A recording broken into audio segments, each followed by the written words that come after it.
يعطيكم ألف عافية. وصفتي لليوم صينية البطاطا مع الدجاج. ما تتخيلوا هالصينية قديشها طيبة. بعملها للبيت وبعملها كمان لمناسباتي. طريقة عملها جدا سهلة والطعم يا جماعة ولا غلطة. كل العائلة عندكم رح تحبها. تعالوا أورجيكم طريقتي، رح أعملها أنا وياكم خطوة بخطوة. أول إشي هون بالنسبة للبطاطا طبعا غسلتها وقشرتها وقطعتها مكعبات تكون عندي أكبر من الوسط. هلا هون رح أسلقها ورح أحطها على الغاز. على ما تسلق هون نزلت ملعقة كبيرة من الملح ورح أترك البطاطا عندي حتى تستوي. طبعا هون أول ما تستوي عندكم على طول بتحطوها بمصفاية تتصفى تماما من المي وبعديها بتبلشوا تهرسوا فيها. بالنسبة للبطاطا هون رح أهرسها بهراسة البطاطا، مش متوفرة عندكم ممكن تهرسوها بالشوكة. وزمان كنا نهرس البطاطا نحطها بمصفاي ونهرسها كثير منيح. طبعا هاي طريقة قديمة بس تطلع معكم غير شكل. نزلت هون 100 جرام من الزبدة، البهارات ملح ملعقة كبيرة، نص ملعقة صغيرة من الفلفل الأسود وملعقة كبيرة من الأعشاب الإيطالية أوريغانو وريحان. طبعا رح تعطي طعم كثير طيب. هلا هون رح أعجنهم في إيدي حتى أخذ هذا القوام. طبعا عندي هون البطاطا رح تكون حامية، رح أتركها على جنب حتى تبرد عندي تماما. بالفترة هاي رح أحضر للدجاج. رح نحتاج كمية من الزيت النباتي وحبة كبيرة من البصل. طبعا هون أنا قطعته مكعبات صغيرة. البهارات رح أحطها هون مع خلطة الدجاج. ملعقة كبيرة من البابريكا المدخنة، ممكن تستخدموا العادية. ملعقة صغيرة من توابل مرق الدجاج. ملعقة صغيرة من بصل بودرة ثوم بودرة. وما ننسى نحط هون ملعقة صغيرة من الملح ونص ملعقة صغيرة من الفلفل الأسود. رح أنزل هون صدور الدجاج، تقريبا كيلو من صدور الدجاج قطعته مكعبات صغيرة. ورح أقلبهم هون مع البصل والبهارات. ورح أغطي هون الطنجرة ورح أترك الدجاج عندي حتى يستوي. أول ما يستوي عندي هون رح أرجع شوي أقلبه وبعديها رح أنزل الخضار.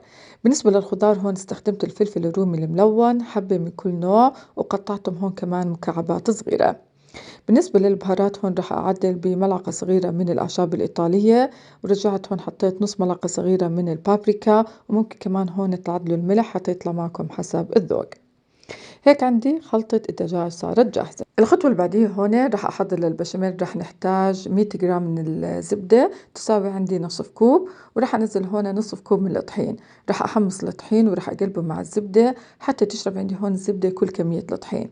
رح أحكي ملاحظة، إذا حبيتوا تخلطوا بين الزبدة والزيت النباتي أكيد بصير. بالنسبة للحليب السائل هون رح نحتاج 4 أكواب.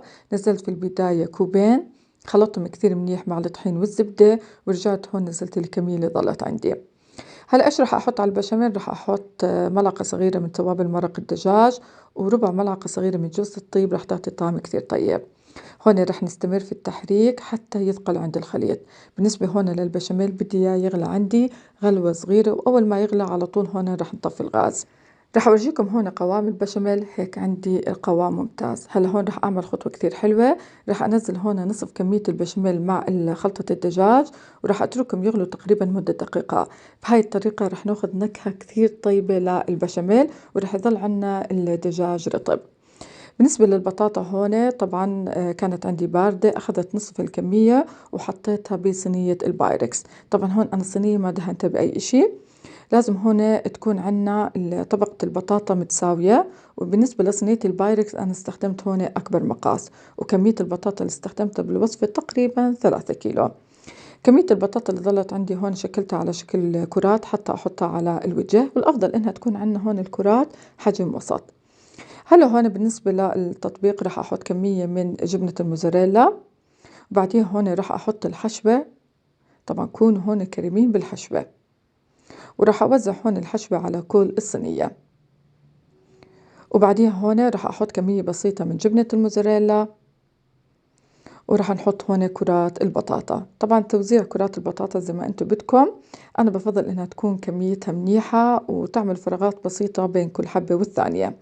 البشاميل اللي ضل عندي بالطنجرة رخيته بربع كوب من الحليب السائل وحطيته على وجه الكرات. وبعدين حطيت هون كمية من جبنة الموزاريلا ودخلتها فرن حامي على درجة حرارة 200 الرف الوسط المدة تقريبا مدة 3 ساعات. يعني شغلت الفرن من تحت، بعديها شغلت الشواية حتى تتحمر عند الجبنة وبعديها قدمتها. رح أحكي ملاحظة بالنسبة للبشاميل، إذا حبيتوا تستبدلوه بكريمة الطبخ أكيد ممكن، بتحطوا 400 مل من كريمة الطبخ بدل من البشاميل بتحطوها مع الدجاج. ما تتخيلوا هالصينية قديشها طيبة، بتمنى إنكم تجربوها وتعطوني رأيكم فيها. وهاي الوصفة لليوم، إذا حبيتوها وعجبتكم ما تنسوا دعم قناة الاشتراك فيها، تفعيل زر الجرس حتى يوصلكم جديد القناة، ويعطيكم ألف عافية وشكرا جزيلا لحسن المتابعة معكم علا طشمان من قناة أطيب الوصفات يمي.